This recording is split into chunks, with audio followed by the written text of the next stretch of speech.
Did you know the story behind the news coming from the financial markets? I guess you know, but there is a secret behind everything. There is a secret you didn't know, but today I'm going to reveal it to you. So we have the central bank, and the central bank is a financial institutions that provide credit to the rest of the economy. And so, with the monetary policies that the central bank comes up with or enforces, then that determines the stability of its economy and its economic growth within that nation. And so, these are the functions of the central bank. So, the central bank provides sufficient currency within the economy, and the central bank also ensures there is stable prices and economic growth, and the central bank ensures there is full employment rate. Actually, the central bank is a big financial institution and is in charge of controlling all the commercial banks within the nation. And actually, let me give you a certain tip on how the central bank works. So, if the central bank decides to increase interest rates, this law or this policy really goes into the commercial banks, and the commercial banks increases all the interest rates on the transactions that are being done in the bank.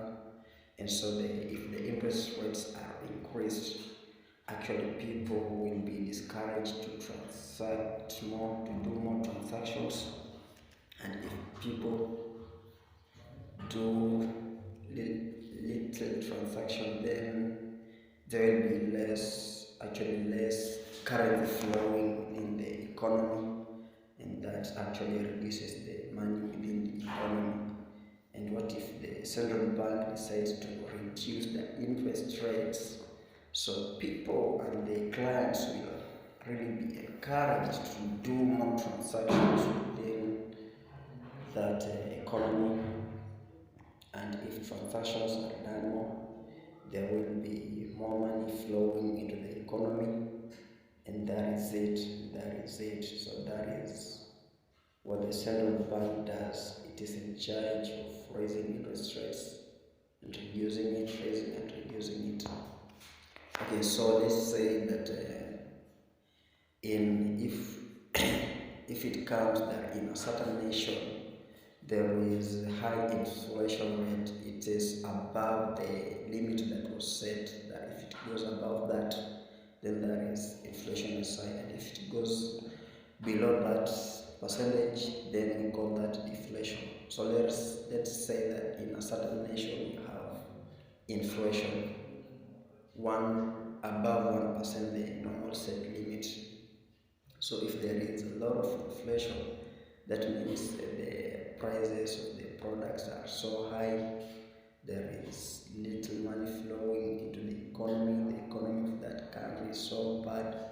So the central bank comes in with its monetary policies to stabilize the prices of within that nation, and to enable that there is a stable economic growth in that nation. So that's the work of the central bank, to make sure that the rate of inflation goes back to normal or slightly above or below it.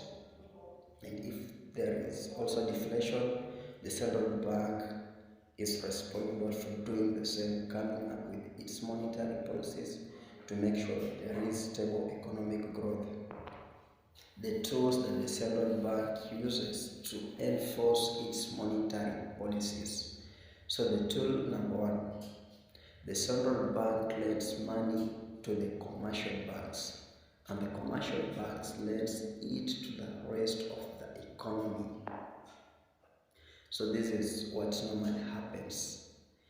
This really happens if there is less money into the economy. So if the central bank lends it to the commercial bank, the commercial banks will pump it to the rest of the economy in terms of loans, and those loans will attract little interest to attract so that it attracts more clients taking those loans.